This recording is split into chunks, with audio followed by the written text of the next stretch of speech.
Welcome into Late Night Baseball. That's Parker. I'm Anthony. We're here every week talking baseball. We talk about really anything that crosses our mind. That's what we do here, Parker. We're here talking baseball nonsense, and we really don't know half of the time what's going to come out of our mouths, and I kind of like it that way. Yep. Me too, man. I just got done coaching T-ball. Sox just lost to the Mariners. We're here. I like the idea that I give the Red Sox update every time you ask me how I'm doing, because genuinely that is the number one thing that determines my mood every day. So we lost. I'm not doing as good, but I am doing well. How are you? Well, contrary to you sharing the Red Sox, I'm going to choose not to share the White Sox on a weekly basis because I don't think anyone should be exposed to chronic depression. So I refuse to do that. Having said that, folks, a lot of good stuff to talk about. Baseball's been kind of crazy here the last week of April as we kind of close off the first month of the season. But one thing I want to do today, Parker, we're going to save it to the end. And my pressing question for you is a baseball championship the hardest championship to win in all of sports? Don't answer yet. Everyone think about it. We'll revisit it in a moment. But something prompted that question for me this week, and I had to bring it here to discuss. But we will do that later. Parker, a lot going on right now, but I think it's only fitting that we go down to Florida first. We go visit the Tampa Bay Rays that are playing there at George Steinbrenner Field. Things got a little crazy on Sunday in that Yankees-Tampa Bay game. What happened? Yeah, in a couple different ways. One thing I want to start off with, I think this is the simpler of the two things that drew the public eye in that game, and that is the Aaron Judge foul ball home run that wasn't. And what happened was Aaron Judge got a hold of one, and he hit what was honestly probably a home run. That kind of hooked around that foul pole, and eventually, even after replay, it was ruled a foul ball. Aaron Boone was livid. He got ejected, and Aaron Judge, the guy who really is known for his poise, is known for his professionalism, is known for everything under the sun that you could say positively about a baseball player, did actually give a quote, not like a inflammatory quote, but after the game he was quoted saying it was a fair ball, but that's why we've got replay. It's not on the umpires. It's tough when you're in a situation like this in a minor league park where the foul poles aren't as high, so that's why you have replay. They have every angle, so genuinely calling people out, asking for better. But you know what, weirdly enough, I'm on Aaron Judge's side on this. He didn't sign up and fight to become one of the best players in baseball and get to the highest level of baseball to not play on the highest level facilities available. So that's where I'm at. The foul poles on George Steinbrenner Field are 30 feet tall. To put it in perspective, the foul poles at Yankee Stadium in the Bronx are 90 feet tall. And 30 feet tall is the major league minimum. So in compliance, however, I would think that a guy who routinely cranks home runs above the foul poles that are 90 feet tall is probably going to incur some issues with the 30-foot tall foul poles. And there's something to be said about, he makes a good point, right? We have this replay system for these sort of things. Now, the argument that was made from the umpiring crew was, or the decision was, well, we didn't have enough evidence to overturn it. I have a really hard time believing that. Really hard time with just the footage we were able to see in the broadcast. Right, and that's the footage they have. It's not like the umpiring crew, which honestly have maybe like a drone or anything. Right. Well, maybe they should. Like, how are we at the point in the big 2025 that we don't have extra angles that may or may not be broadcast quality, but like when things like Hawkeye exist, I find it unacceptable that we would not just know whether or not a ball is fair or foul. Other sports with human referees have moved to a challenge and Hawkeye system. Things like tennis, football is moving in that direction. The chain gang is now a complete redundancy in football coming up in this upcoming NFL season. It's all going to be done by Hawkeye. So like, what exactly are we waiting for in MLB? And I know what we're waiting for. We're waiting for, owners' approval, players' union getting on the back of it. Everybody uses everything as a bargaining chip, and it's all fucking bullshit. Yeah. So, I mean, honestly, at the end of the day, you know what's weird about all this shit? You would think it would be the umpires pushing back on it, but the umpires are so down. The umpires are so down to be absolved of any sort of of any sort of blame in these situations. Like, no, correct. Dude, the Hawkeye system got it wrong, or Hawkeye system says this, so this is what we're going with, and they're gonna get paid the same amount of money because you still need a human arbiter. So, yeah, I don't know. We just need I think we need to modernize that particular segment of the game. Yeah, I'm right there with you. But that wasn't the only thing that happened that was a little off in that game. Man, Max Fried was cooking, had a no-hitter going through the 8th inning until the scorer he lost it in the 6th inning. Correct.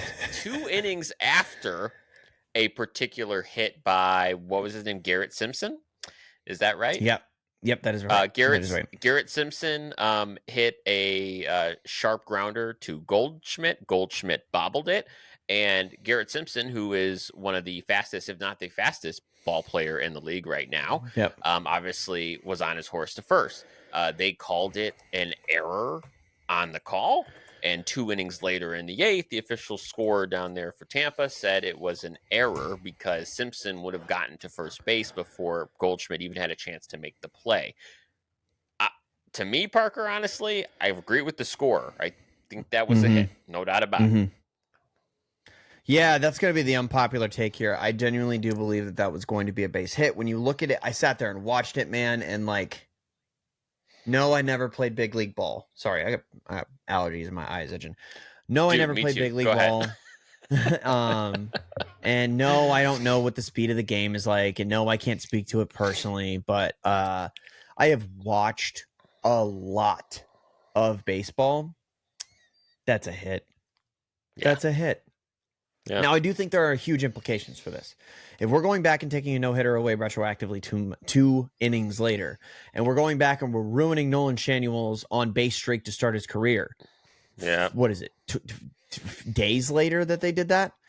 Yeah. Why is the Galarraga imperfect game still an imperfect game? Ooh, okay, you're taking it there. Okay.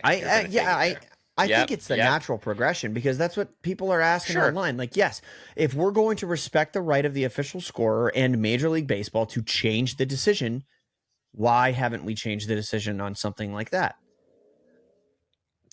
Do you even, I know you recognize, I guess this is more of a rhetorical question, but do you realize how huge that would be for baseball to stand up and say, we fucked up, let's give the guy the no-hitter?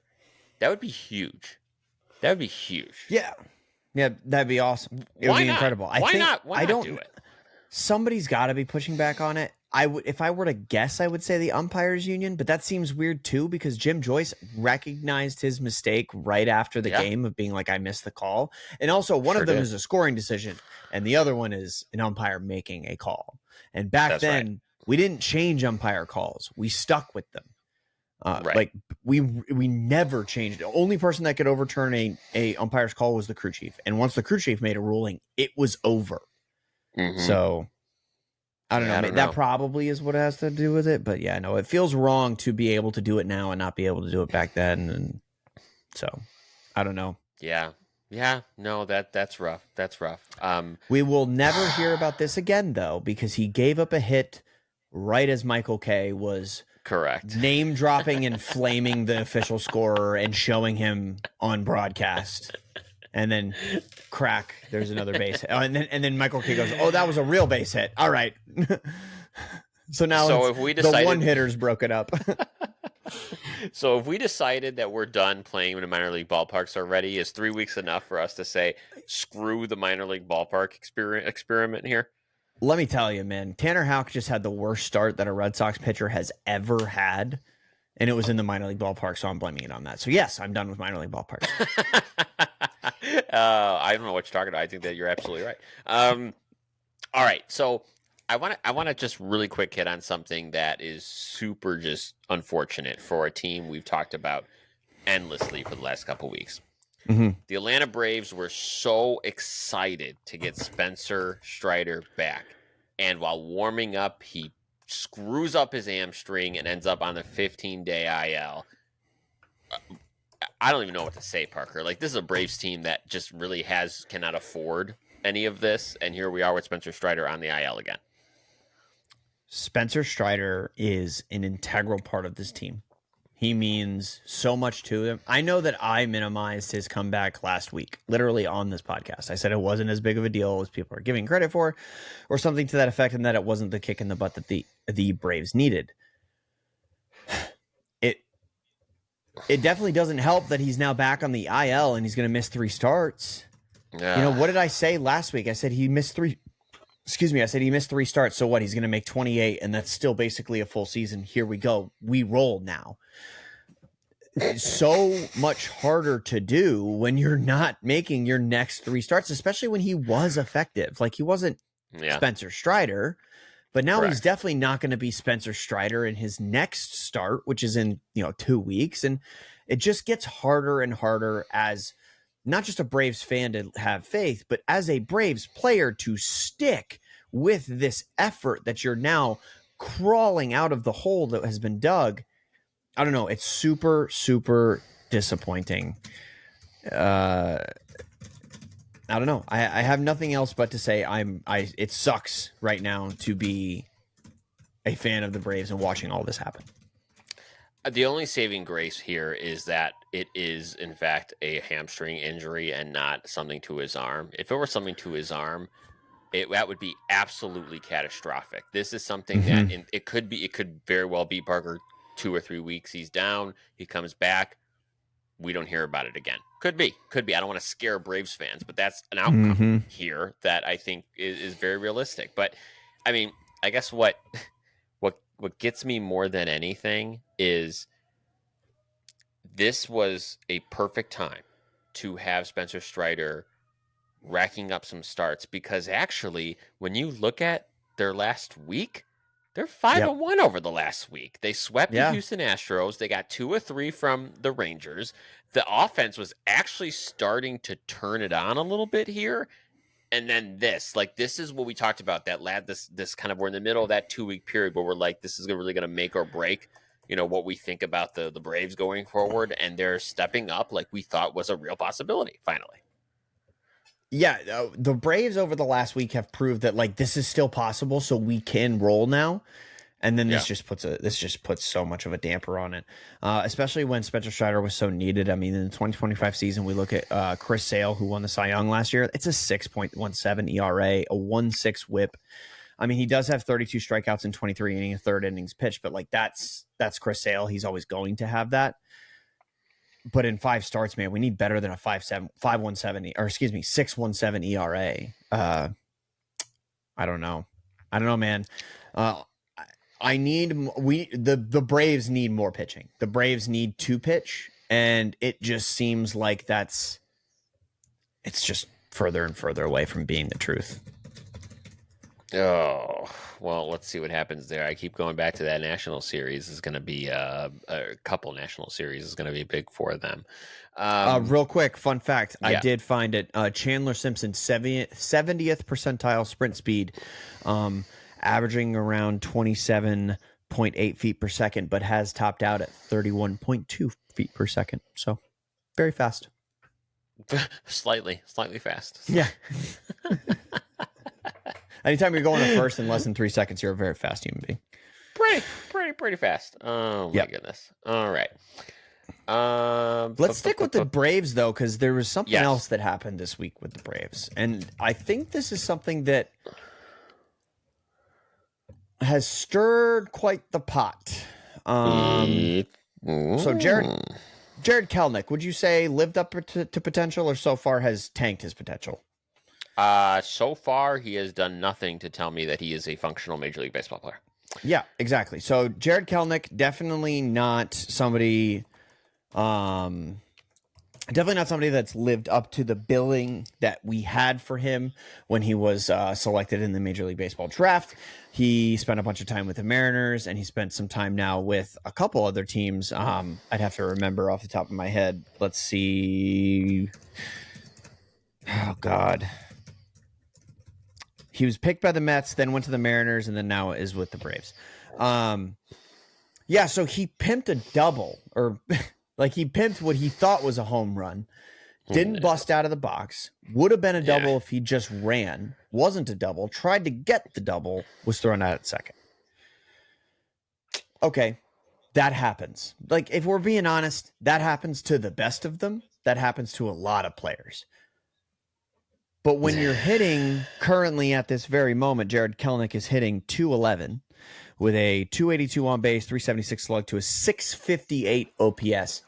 You can't be that guy. You got to bust it out of the box. Correct. Especially at age 25. So he didn't. He was thrown out.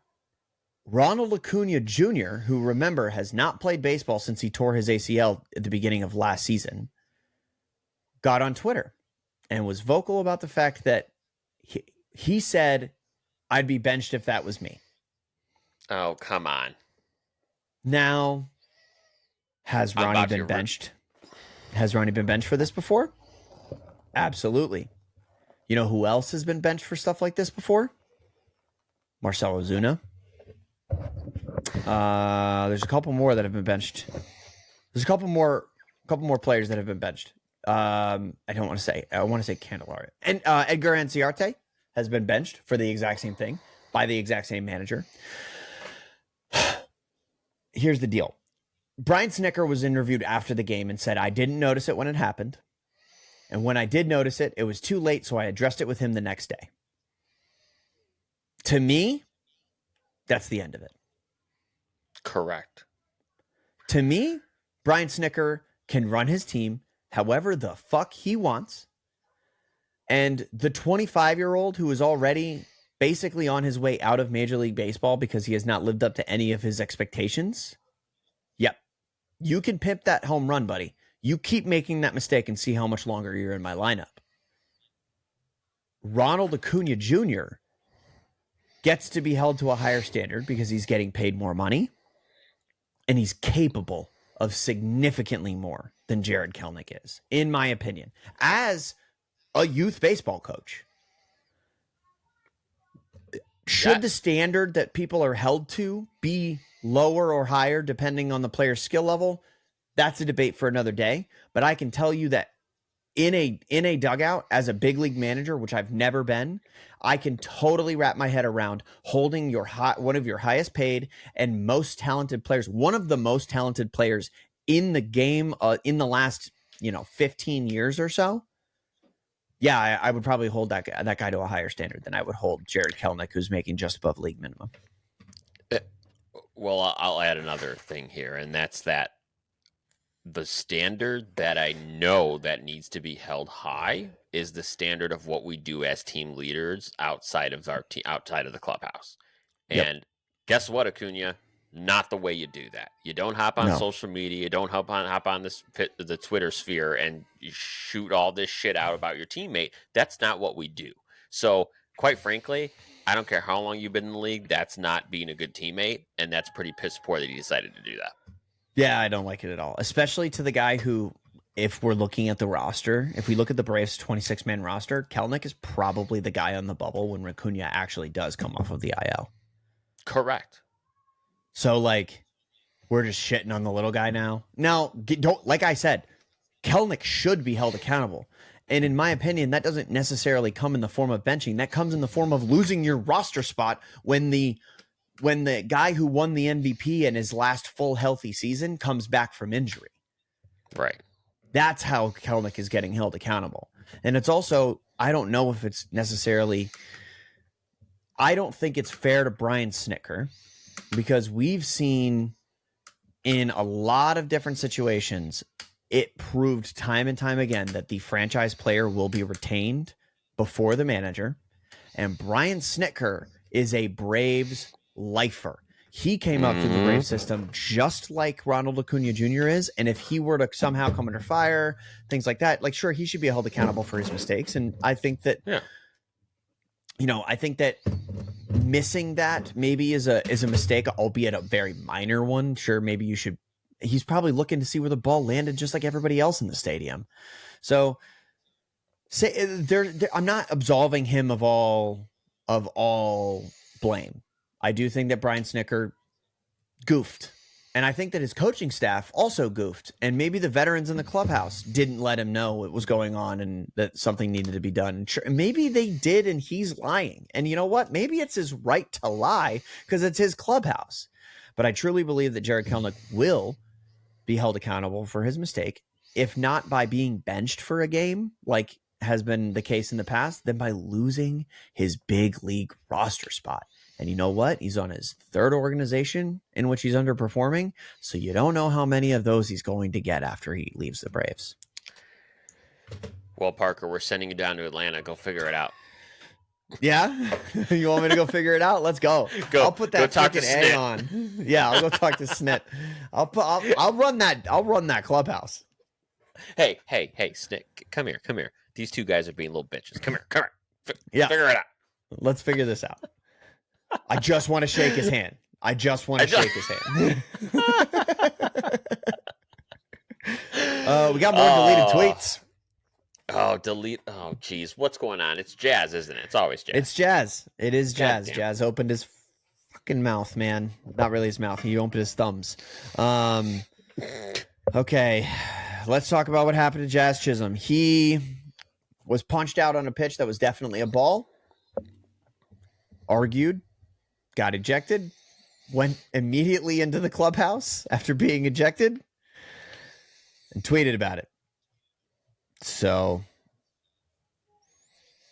probably can't do that. Probably need to shut that down. Definitely don't want you doing that in the future. All right, let's move. He was fined. He was fined by the league. Was very surprised that he was fined for the league. Don't know why he would be surprised about that. You're not allowed to use your phone during the game. Ask Pablo Sandoval. You know, here's the deal. That was good. Here's the deal. First off, I am, over the last several months, have been a crusader against social media because I myself you're off all social media, man.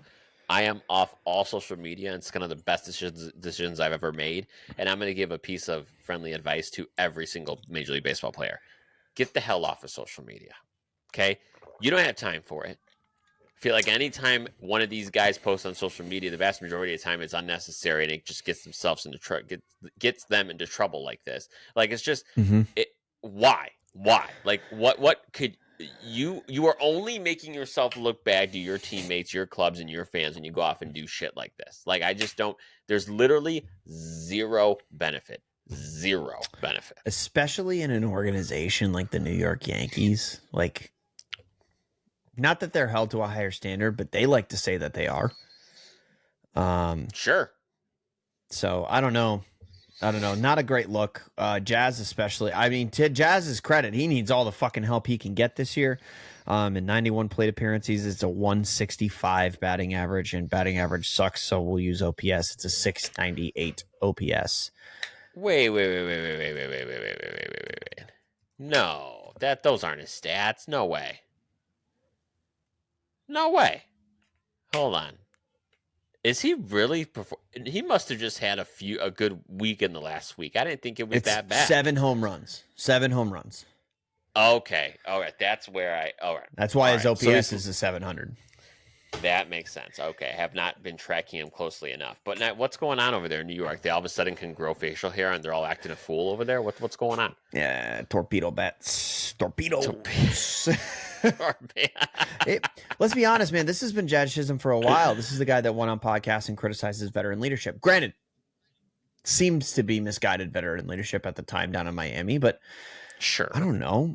Like, you're a guy that is being looked to as a major contributor on a team that was in a World Series last year and then lost Juan Soto and added almost no. It definitely didn't get net positive offensive ads this year. So you need to be producing. So maybe it's that level of pressure. Who knows? You don't know where Jazz's mental state is. And these are players that are on the road for, 3 out of 6 months of the season and are under a lot of stress, especially playing in New York City, playing second base for a guy like, let's say what you want about Gleyber Torres. He was kind of a mainstay in that lineup for years, and now Jazz is taking over that position. He's expected to produce at an offensive level to replace a lot of offensive production.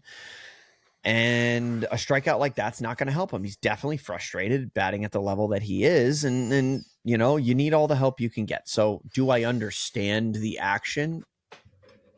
Like I'd say I'll give him a 17%. I understand the reaction to the call.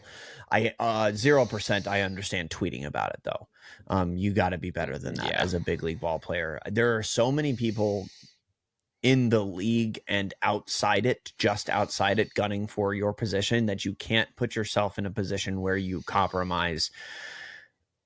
The thing that holds this game together is the fact that umpire made the call, man, go back to the dugout. That's what holds the game together.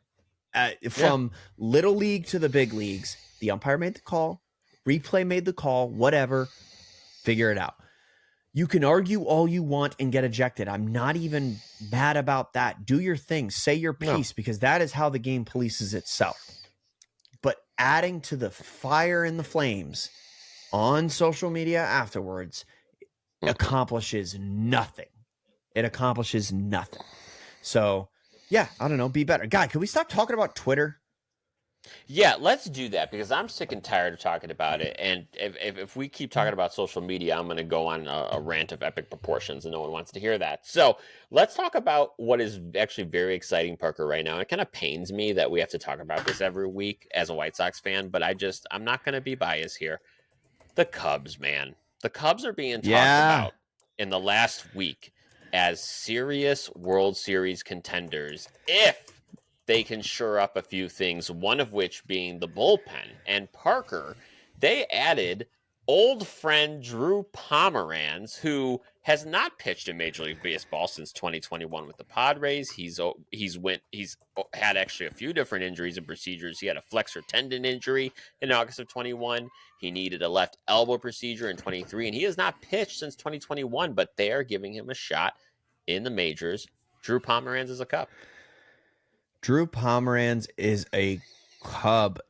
He blew the doors off of AAA Tacoma Rainiers with the Mariners organization. I'm just kidding.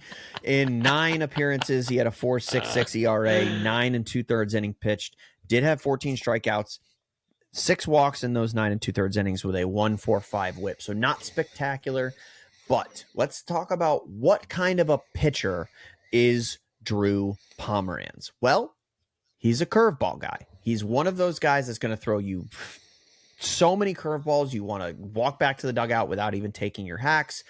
And that curveball has a 50% whiff rate in AAA. And that stuff will play at the big league level, especially in the current climate of big league pitching. If you can get a guy out there to go get one righty out, sure, go ahead. Throw that knuckle curve, man, especially with that 50% whiff rate. I love the story. I love the fact that he has been battling injury since 2021. By the way, 2018 World Series ring recipient Drew Pomeranz.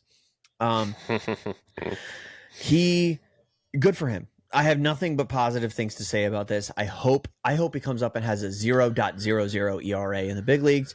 I hope he helps up this Cubs team that has been so exciting here in the early weeks of the season. So yeah, I mean, I got nothing other than positive stuff to say about this. I hope he does great. Yeah, I hope so too. You know, as just as a Chicagoan, I guess it would be great to see the Cubs put together a really strong season after some recent seasons of pretty poor baseball on both sides of town. But if you look at this Cubs team right now, they're 16-10, 2 games ahead of the Brewers for the NL Central. And Parker, they are just an absolute offensive machine right now. They are leading all of baseball with run differential and leading all of baseball in runs scored. And their starting pitching, not half bad. 7 in the majors in ERA, and right middle of the pack of WHIP with 12th. But here's the deal. The deal is the relief pitching. They're 27th in baseball in ERA. If they can just find just a handful, not even a handful, 2 back-end relievers that you can rely on, we're looking at a team that can make a really interesting run this year. Drew Pomeranz, Gavin Hollowell. Let's do it, boys. Let's make a run. Let's make a. Why not us? Why not us? They them, man. They are them. They are them. So April 22nd and April 23rd, the last 2 days, they have taken 1-run games off of the Dodgers. Oof. The Cubs won the season series against the Dodgers, right? That's it. Well, did they win today? Yeah, because they today's were 3 and yeah. 3 They won before today. 7-6. They won 7-6 against the Dodgers on April 23rd. So yeah, Yep. I think they won. I think they won that season series 4-3. 4 to. Oh wait, no. 5-2. 4-3. No, I think Four it's to three. 4-3. Yeah, yeah. Okay.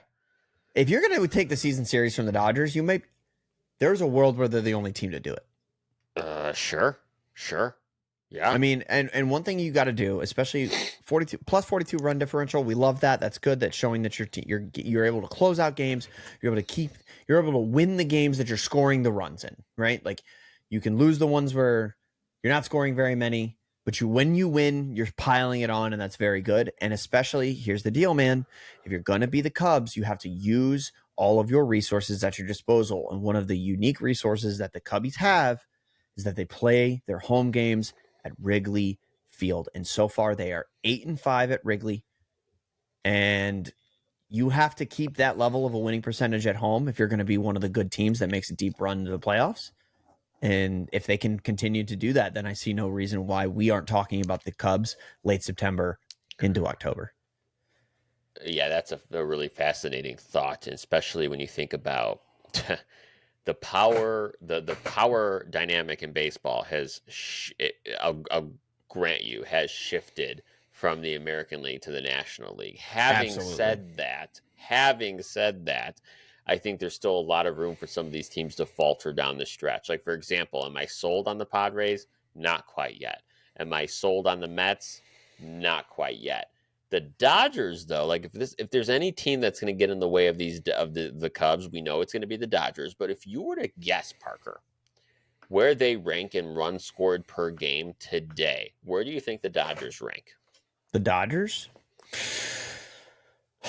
I always hate these because you're asking the question, so it's got to be something that would be weird. But I'll say 12th in baseball. Oh, okay. So you got why I was asking. They're actually 9th in baseball, and I think, Parker, that's pretty surprising. I think that's a kind of hole in the armor there. I mean, when you look at some of the teams that are ahead of them, the Cardinals, the Giants, your Red Sox, the Reds, the Brewers, like these are teams that are putting up more runs per game than the Dodgers. If the Dodgers look to repeat this year, they need to be top 3 in runs scored per game, period. That was their bread and butter for the last couple seasons. Yes. Yeah, I mean, the number one, I had it pulled up earlier, but I want to say the number one offense in baseball ranked by OPS Plus is still the Dodgers currently. And that's going to obviously play in their favor over the course of the season. Sure. And they're going to pitch. I think we can still count on that. Once they figure out the guys that are actually going to have permanent spots in their rotation and their bullpen and figure out what's going on there, I think they're going to pitch. I also think that the longevity of their pitching staff is going to really play into their favor. They have a lot of names and a lot of bodies to throw into that. I think their 40-man roster actually has 75 participants. Pretty sure their 40-man roster is actually like double the size of everybody else's 40-man roster. But yeah, no, I think at the end of the day, we're still going to be looking at the Dodgers because the Dodgers are going to make the playoffs. And it's when we get to the playoffs, it's like, okay, now the Dodgers really Dodger. Now the Dodgers really flex their muscles. But here's the deal. You mentioned the Padres. You mentioned the Mets. And those are teams that, while good, what is the thing that's going to make it difficult to them to really dominate in the regular season? It's the pitching. Well, the pitching, but it's also the division they play in, right? Like the Dodgers have to get past, or excuse me, the Padres have to get past the Dodgers. The Mets, sorry, I set you up for failure on that question, but the Mets have to get past the Phillies. The Mets have to get past everybody else in their division, right? And the Braves are eventually going to start playing good baseball, hopefully at some point in the next 10 years. But what is the main benefit the Cubs have? It's that they're in a division where their biggest competition is the Brewers. And it's like, okay, now the Cubs kind of just have a clear-cut path, maybe not even through to win the division, but maybe to like that 1 seed that gets the bye. And like now we're having a different conversation here. Correct. So it is very important to do as well right now in April as the Cubs are, because once we get to August, September, and especially into October, and we start determining who gets to skip that first postseason series, it's gonna mean a lot. It will. It'll be exciting to see what they do. There's teams here that I look at these standings already through almost a month of baseball, and to see how many teams are over, let's say, 12 wins. 12 wins would be about 500. There's 1, 2, Uh-huh. 3, 4, 5, 6, 7, 8, 9, 10, 11, 12, 13, 14, 15, 16 teams. Like that's crazy. That's more than half of the league right now are putting up some solid records right now through the first month. Yeah. This and Man, you made a great point when you said that the National League is inherently more competitive than the American League, especially in an American League that, like, right now it's the Yankees, the Red Sox. Who else we got? Like the major Tigers, contenders. the Rangers, the Tigers are an if. I mean, they're playing well, Right? but they don't have You the never know. background to support Right. that. The Royals It's have kind hard. of underperformed to a lot of people's expectations, mine Oh included yeah. so far. Oh So yeah. like the Orioles have significantly underperformed a lot of expectations. Not you and me. Both of us, I think, had them left out of the playoffs Sure. because their pitching is non-existent, but their Right. lineup has not performed. So at this point in time, it's like two teams, maybe three or four, depending on how it shakes out in the American League. But in the National Yeah. League, there are like 6 fucking teams that could win the entire thing in the National League this year. So I Totally. like, to your point, this is going to be a dogfight in the National League, and the Cubs kind of have it not made. They don't have it made, but they have the easiest path, I think, to winning the division and getting a bye. Oh, goodness. Parker, let's take a little pause for a second. You want to do some baseball trivia? I know you love some good baseball trivia. Let's do baseball trivia. Okay, I have a very interesting one for you that I stumbled upon, and when I came across this, I needed to ask you this and see if you can come up with the answer to this question. So, um, this is from MLB Network. Parker and I obviously watch MLB Network religiously. I make it a part of my morning every morning. And our man Mark DeRosa was talking about a fairly underrated player in baseball, and I'll take that to be a little hint for the answer to this question. But he was talking about players with 240 plus home runs and 240 plus stolen bases through age 31. Okay. Again, through age 31, there are 6 players in MLB history that through age 31 hit 240 plus homers and stole 240 plus bases. Who do you think these 6 players are? 6 players in MLB history have hit 240 plus home runs and 240 stolen bases the age 31 season. Barry Bonds. Yes. Okay.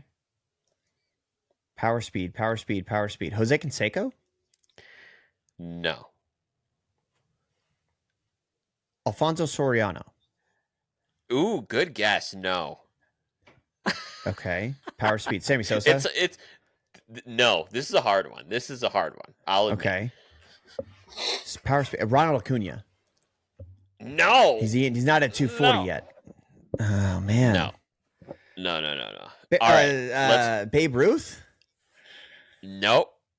Yeah, dead In ball era MLB, for the first few years of his. this is why I posed this, because I knew you were going to struggle, because this shocked the hell out of me. Okay. So I'm going to give you the first. Yes. So I'm going to give you. Yes, I'm going to give you the first 5, and then I'm going to give you the current day baseball player that is in this exclusive group of 6. Is the current day baseball player Mike Trout? No, this is going to shock you. Okay, I'm sorry. Go so ahead. excited. Sorry, I'm so excited to tell you who this is. A-Rod, Willie Mays, okay, Barry Bonds. If I guessed Barry Bobby Bonds, I needed to guess his godfather. I can't believe I didn't guess Willie Mays.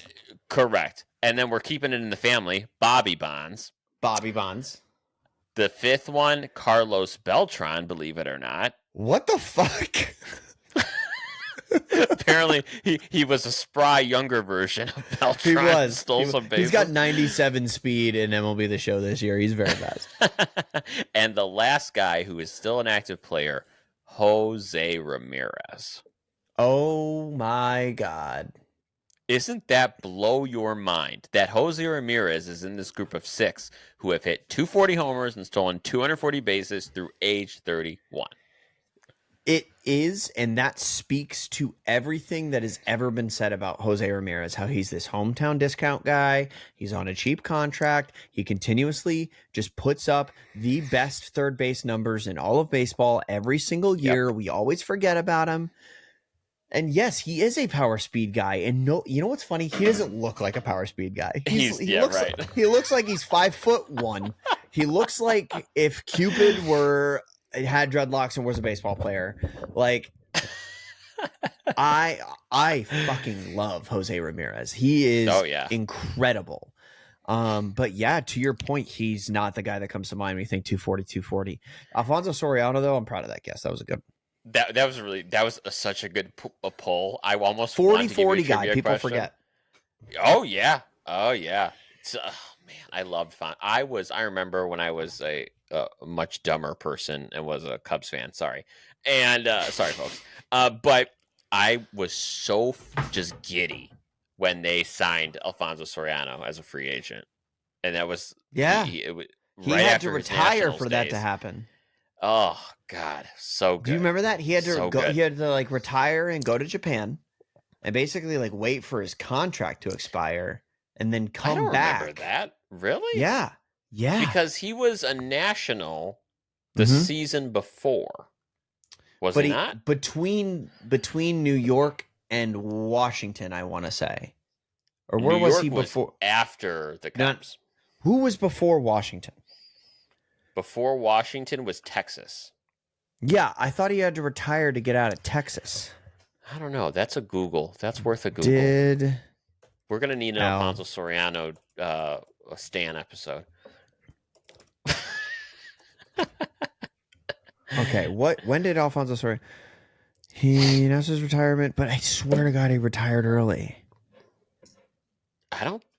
Or maybe he like announced his retirement and then did he play overseas? Is that just what I want to ask? Did Alfonso Soriano play overseas? We've got a high quality product. Yes, he did. He did, but at the end of his career. No, in 1995 to 1997. Really? So he started his career. He started his career. Maybe he started it in He started his career in Japan. I did not know that. That is news to me. And then he played for Texas, and then he played for New York, and then he played for the Nationals and the Cubbies. And what year did you say this was? He played for the Hiroshima Toyo Carp from 1996 to 1997. Well, I mean, I was 3 years old, so I wasn't really up on my baseball. I was 2. I was 2. So, you know what it is? What it was? I used to have these books that I read as a kid, and they were kids' baseball books. And it's so funny thinking about it now, because think about what you would write in a book about Sammy Sosa for children to read. And it was like, Sammy Sosa liked to wear clocks on his chains, and his chains were very shiny, and people thought he was being gaudy, so that's why they were mad at him. Oh my God. Jose Canseco was accused of running slow and not hustling, but it's because his running motion was so smooth that it looked like he wasn't trying. He also really enjoyed juice boxes. Really enjoyed juice boxes. He wrote a book about them. It's so funny. I don't know. I think I got it from the library as a kid, but there are like kids books out there about like old baseball players like that, and one of them was Alfonso Soriano, and I do remember something about him playing overseas. And that is a really good little note. I did not know that. I learned something new today. Good stuff. Parker, you sent me something. I think it was yesterday that my jaw dropped, and I don't remember where I was at, but when you sent me a picture of this, I had an out-of-body experience, because you and me are obsessed with City Connect jerseys. Man. But folks, Parker shared with me, and I'm going to pop it on the screen for those of you going ahead and watching us on YouTube. There was a leak. If you are, like, comment, and subscribe. Yes, please do. There was a leak of what could potentially be the new City Connect jersey for the Diamondbacks. And Parker, check this out. It is Woo! everything we have been asking for from the Diamondbacks.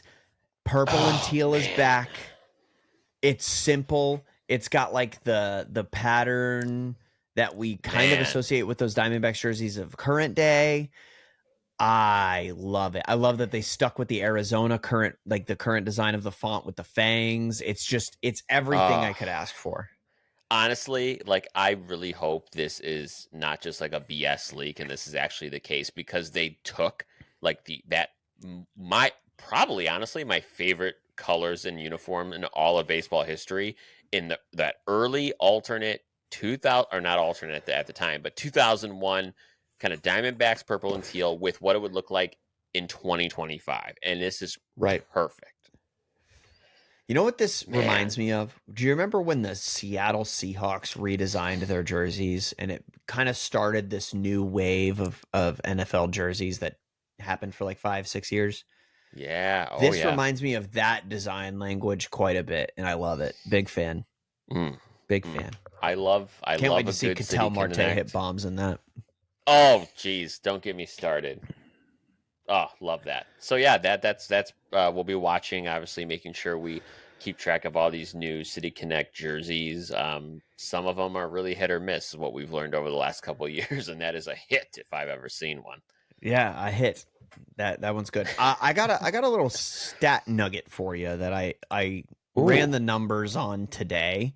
This morning, it was actually my alarm went off, and it was the first thing I did. I picked up my phone because I didn't get a chance to watch the Red Sox game yesterday, so I had to watch the highlights. So I watched the highlights, and as I'm watching, I saw Jarren Duran hit a triple in the first inning. Now, that triple, he ran from home to third in 10.18 seconds. Now, the distance from home 10.18 seconds. Now, the distance from home to third is 90 feet per base times 3, which is 270 feet. And anybody who is like me and doesn't use the metric system, I did the math for you. It's 87 meters from home plate to third base. So he ran 87 meters in 10.18 seconds. Usain Bolt's 100-meter world record is 9.58 seconds. Now, Holy if crap. you're like me, that seems like they're pretty close. And I went ahead and did the math. The sprint speed for Jarren Duran was 8.55 meters per second. Usain Bolt's sprint speed is 10.44 meters per second. Now, that seems far off, except that Jarren was busting it out of the box, running on soft dirt, and turning and sliding during that sprint. So I'm just throwing it out there. The angry lizard, Jarren Duran, is only less than 2 meters per second off of Usain Bolt's 100-meter world record sprint speed. With in the middle of a Major League Baseball. Correct. Yes, and with the and you know what else? factors. He's running in fucking Jordan 1 cleats. So what is happening? This is like the fastest man alive.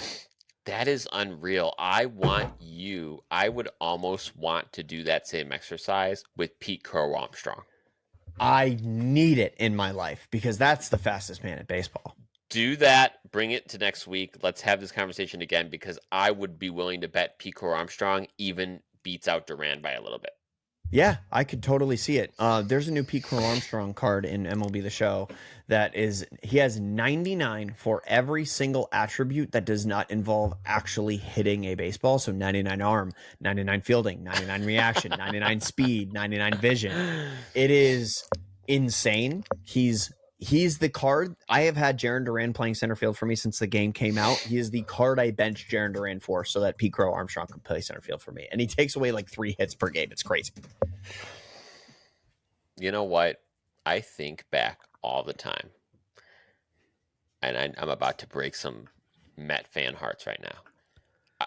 That was such a dumb trade by the Mets. I can't believe it. Back in 2021, let me refresh your memory, folks. When back in July 2021, at the trade deadline, the Mets traded Pete Crow Armstrong to the Cubs for Trevor Williams and Javier Baez. One of the dumbest trades. Yep. And I'm going to be honest with you guys. Parker, I'm going to be honest. I am a process over results guy when it comes to trades. Like, I think it's important to judge a trade when it happens and not do revisionist history because you're making the best decision based on what you have there in the moment. And it's not fair to judge a trade 5 years later, I think. But even in the moment, I was like, this is dumb.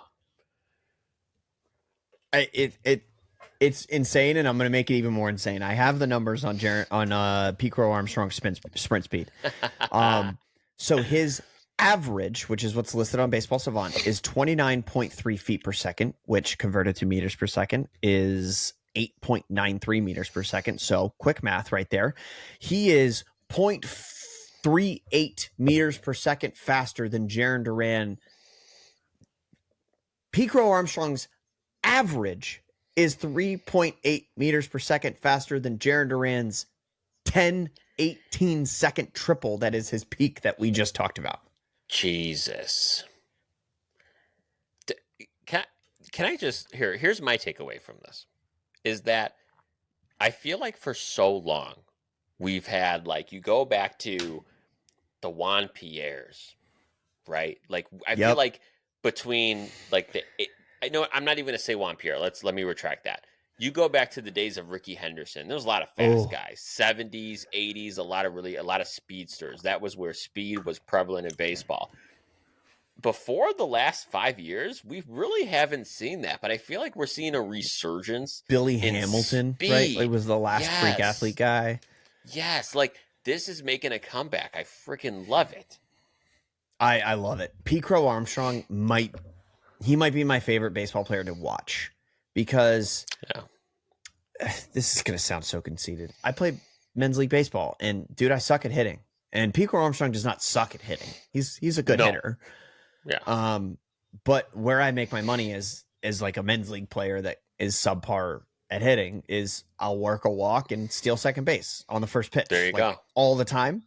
And that's where I feel like I contribute to my team. And but that cannot be expressed how valuable that is at the big league level, where these are the best athletes in the world, the best at the game possible. And Pete Crow Armstrong is going to run, and you can do jack shit about it. Yeah. You can't do anything about it.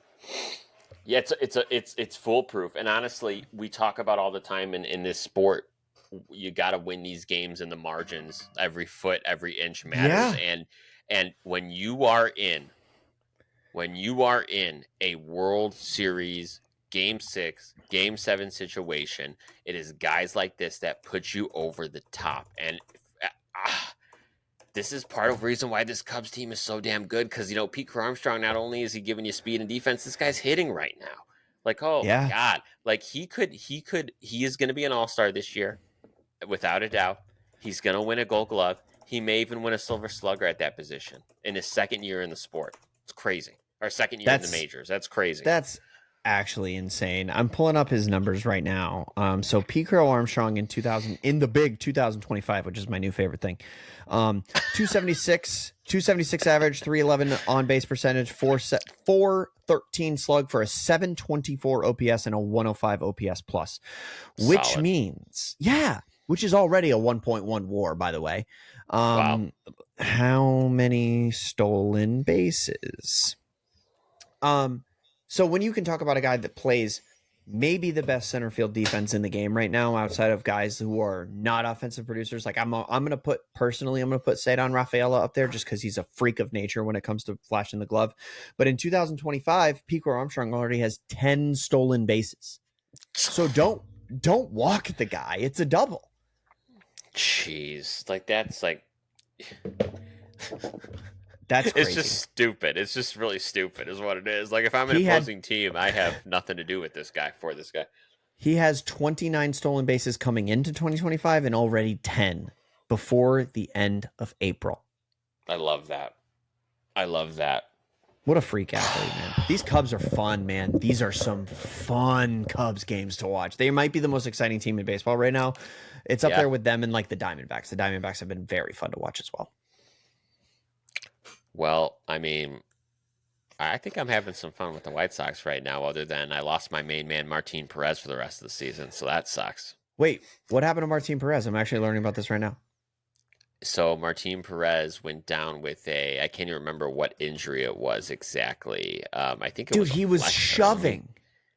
I know he's gonna miss basically the majority of the season. Yep, he had a flexor strain. They said he's gonna miss a majority of the season, maybe coming back in September, but I doubt that. So that really That sucks because he was pitching well. He would have been a great trade chip in July, and that sucks. So that that makes the Red Sox start makes a lot of sense now.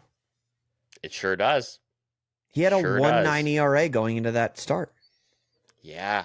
Yeah. So, Wow, including a start against the yikes. Red Sox prior. He shut the Red Sox down. One of the Correct. it's still the second or third best, the second best offense I think in the AL. Oh, Wow, goodness. Yeah. So that's where we're at right now. So we're Martin that Perez-less. Yay. that stinks. Spencer Strider on the IL, Martin Perez on the IL. Everything's going to shit. God, what the hell's going on with this world? This all sucks. Triston I don't MacKenzie have got Pete DFA'd. Armstrong on my team. Oh, God. Okay. So, can I? All right. Hold on. Before we get to I our need to last know what topic you're of the day, thinking. because I still want to ask you this question. Yes. Triston MacKenzie, first off, feels like he's like always gonna break when he's pitching because the guy is literally like Jack Skeleton out there. Number one. Yes, he Number is. He two, reminds me of like Mackenzie he Gore. yes, good point. Mm-hmm. But he is one of those guys where like he had really good stuff when he came up with the Indians. It really fell off. He wasn't able to control his pitches. He kind of lost speed on his fastball the last couple of years, and he's really been struggling. But here's the deal with Triston MacKenzie. Part of me thinks, hey, White Sox, pick up this guy, right? If you can figure him out, Mm-hmm. you have something there. But then the smart part of my brain said, if the Guardians can't figure him out with Yeah. their pitching Yeah. infrastructure, I mean, is it a lost cause? Like, geez. The guards are at the forefront, if not among the forefront teams in pitching development. They are Yes. one of those teams that's like in the gold standard conversation. So for them, now what okay, real quick. I know it's not been good this year. This year it's an 11.12 ERA, a 2.47 whip, 4 Ks in 5 2/3 innings. He has not started a single game. It's been a relief. It's been relief outing. So 4 games, 5.5 2/3 innings, 4 Ks, 7 walks. Yeah, that's What yeah. The what do control. you think? What do you think his career whip is? Walks and hits per innings pitched. His career whip. Career whip. Ooh, that's hard. It's really good. Is it? All right. I would say 110. 116. Okay, pretty close. So Pretty damn close. that was a good guess. Here's why I guessed that though, is because if you look at like I'm thinking about the shortened 2020 season, his whip had to be under 1. I would say in 2022 was one of his better seasons. His whip had Yep. to be under 1 in 2022. So like this was a guy that early in his career, his K rate was like 25% and above. His first season, that shortened season, it was 33%. So like this is why like this fall from grace is just such a question mark for me because it wasn't just like a general fall, Parker. It was No, like, and I'm it was pulling it up right now. meteoric fall. It was like literally you look at his let me pull it up exactly because I looked at It's this, really I'm 24 going, and 25. it is, yeah, I'm going off of memory here, but I pulled it up again. So his ERAs since 2020, 334 or 324, 495, that's fine. 260 or 296, and then since 2023, 506, 511, 1112, like just seemingly off a cliff. Like a switch was just flipped. Yeah, it feels either one of two things. Yips, like yippee, or something medical. And Yeah. if the guards aren't willing to rehab that medical issue, if that's what it is, Yeah. then it feels like something that's not going to get better. But like if you weren't able to see his last few years, if you could only see his career numbers, it's a 4.07 ERA, 1.16 WHIP, 462 Ks in 442 innings pitched, which translates to a 941 K per nine. That's number 2 starter. Like that K per nine is something you look for a number 2 or number 1 starter in a rotation. There are plenty of teams who had a opening day starter this year with lower than a 941 K per nine. So like what happened? And there's going to be a team that takes a flyer on him. Like there's going to be plenty of waiver claims. Yeah, I honestly, I do want the Sox to pick him up because I don't know that people really, the world doesn't know this yet, but I'm here to tell you guys, and this is my baseball opinion, not my White Sox fan Anthony opinion. I do think the White Sox now, with some of the resources and people they have working on their pitching side, also are one of the teams that are a great pitching development team as we stand here today. Do too. And I do think, I've used the proofs in the pudding. You're looking at your Shane Smiths of the world, okay? And quite frankly, they did great work. Yes. And quite frankly, they did great work with Carlos Rodon, with Dylan Cease, with all Martin those guys Perez. Too. Lucas. Yeah. I'm not even joking. Like actually, too soon. But yes, but actually, so I would let me take the flyer on him. What's the worst that happens? It doesn't work out. But like we're saying, I am cautiously optimistic because if the Guardians can't do it, who can? Yeah. You know what's crazy too? It's not like it was all bad for him. His last 3 outings, and he's only had 4, but his last 3 outings are 1 inning against Baltimore. He gave up 4 runs. That's bad. In case you were keeping track at home. 1 inning against the Royals, gave up no runs, but did walk 1. And then 1 2/3 innings against the Angels where he gave up 3 runs. So also bad. Walked 4 in that outing. So like bad, good, bad. And like one of those is a lineup that is severely underperforming, but is definitely one of the better lineups in baseball. Yeah. Like, I don't know what the hell happened. How much time does he have? Is he 1 year pre-arb? Like the last year of arb? That's a great question. Because like if it's a Tommy John thing, and maybe they don't want to hang on to him. He has. That's a really good question. So he is 2026. Next year will be his 3rd ARB year. He is not a free agent until his age 30 season in 2028. So what the hell is going on? Like that's enough time to recover from Tommy John and be good. That's what I'm saying. I don't know. It's a huge question mark, but it's something I'm following because I think he's an interesting fella. He's a good guy. I've always liked him when I've seen him in interviews. He seems like a good guy. So I hope for him he turns it around, man. Who's the team that you think absolutely needs to sign this guy? Besides the White Sox, because they could it would be honestly, and that's unbiased. Like if the White Sox can get a guy like him, revive him, and then in 2 or 3 years when they're competing and this guy's number 2 in your rotation, you're cooking with gas. Number 1. Number 2, if I had to look at teams outside of the White Sox right now, another team that is competitive right now that can use the pitching depth and could take a gamble, it's the freaking Mets, man.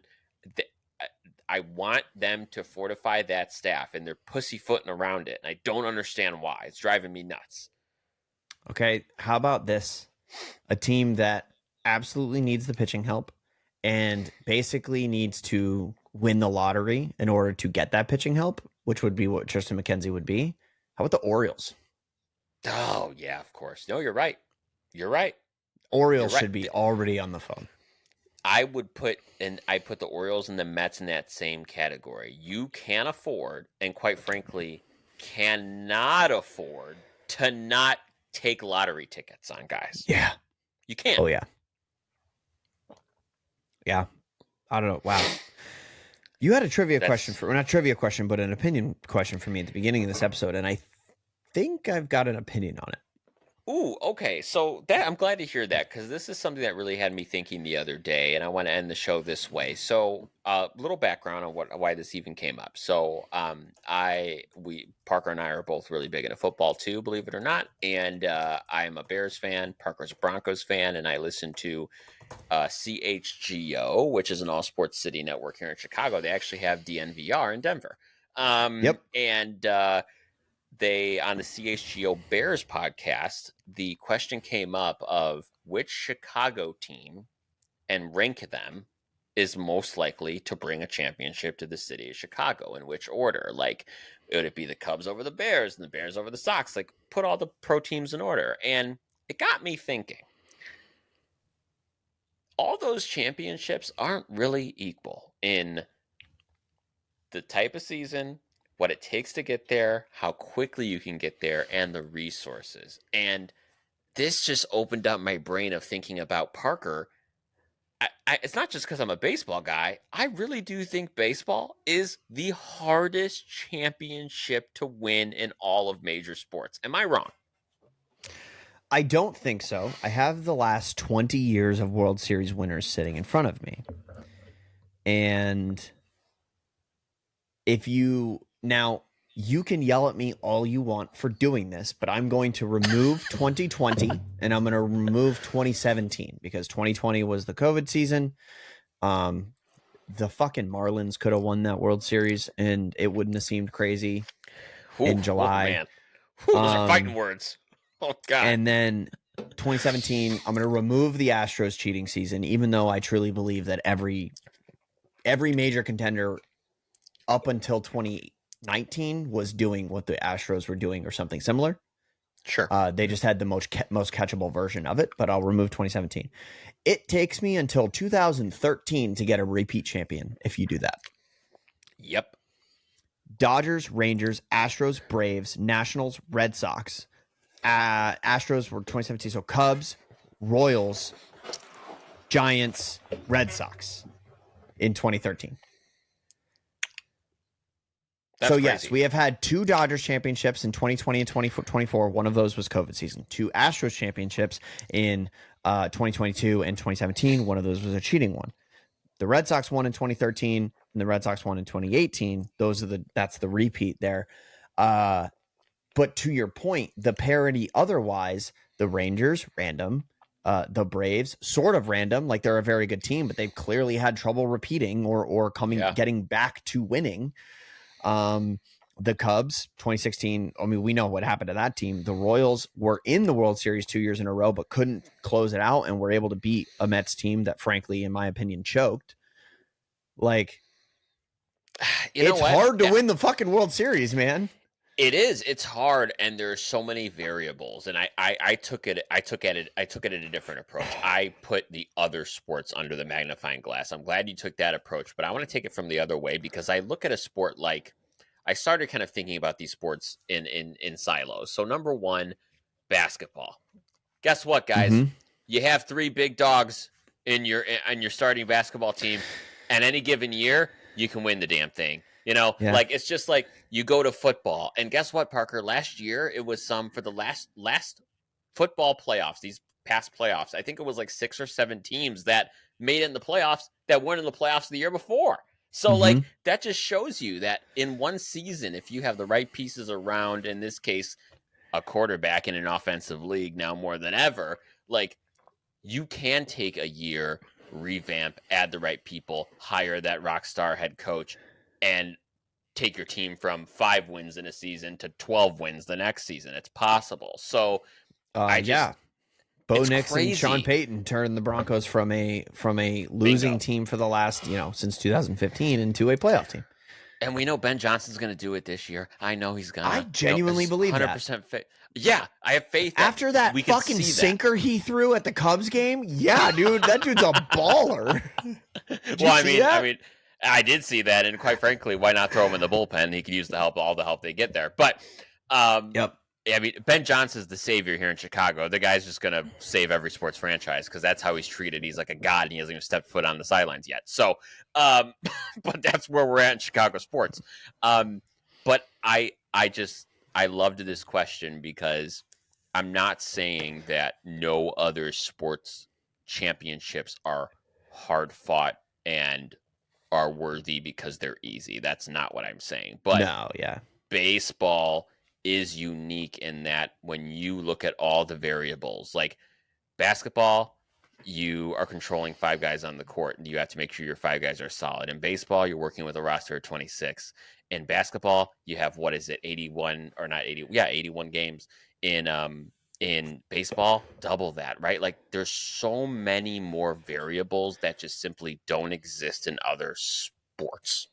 Yeah, I think the fact that the NFL only plays 17 games in the regular season, and then it's Yeah. single elimination playoffs. You can have one good quarter that can rescue a bad playoff game. I think that in baseball you have to be consistently good for a longer period of time. The benefit of a 162 game season, and then playoff series that range from 3 games to 7 games. Genuinely, I do believe. And then also, like, I don't know, a coach makes a bigger difference in the NFL, where you have a playbook that you can. Yes. A good playbook can get more production out of a worse offense. One good pitcher can give you one good day in a 7-game series, and then you have to start your number 2 guy. So, Yeah. no, I completely agree. I think that the variance in performance gets neutralized by the sheer volume of baseball. Yeah, that's interesting. Yeah, when I heard that, I like a absolute sick son of a bitch. I sat there and thought about it for about 45 minutes. Yeah, no, I get you, guys. I spent hours today, literally just but in between ChatGPT, Fangraphs, and Baseball Reference and StatHead, and just piling numbers into it and having it parse them for me and shoot me out statistics. So believe me, I get that. All right. Let's do the last word tonight here, Parker. We'll each get one last word. Parker, it could be baseball related, it could be non-baseball related. What's your last word today, Parker? Go Cubbies.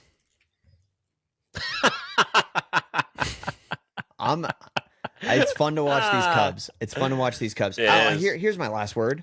At the time of recording, the next Red Sox game is Garrett Crochet versus Brian Wu in the rubber match of a 3-game series. So it will be fun to see what happens there. Nice. Love it. Love it. Parker, my last word is I'm excited for Nintendo Switch 2 pre-orders. Those happen in the next 24 hours, and my ass is going to a GameStop tomorrow to pre-order that sumbitch, hoping I can get my hands on a pre-order. Yeah, that'd be awesome. My wife and I already talked about it. We agreed we're at least getting 1, if not 2, of those. Hey, there you my go. favorite video game of all time that's not like a sports game is Bloodborne on the PlayStation, and it looks like the unspoken sequel / follow-up / spiritual successor of that is going to be Nintendo Switch 2 exclusive. I was sold the moment that was. I'm not even a Dark Souls guy. Like, I don't really love Dark Souls. Elden Ring I've kind of bounced off of as well, but Bloodborne for some reason really sticks with me. I'm a big fan of the gothic horror genre. And if that's going to be followed up on Switch 2, it looks like I have to buy Switch 2. No, I guess you'll just have to. Well, guess what, folks? We're here every week. We'll be talking about baseball and certainly probably about Switch 2 here in the next couple weeks. So thanks for joining us. If you're following us on YouTube, please make sure you're subscribing, liking those videos, and sharing with your friends and family and every baseball fan that you know. Take care, everybody. See you next week.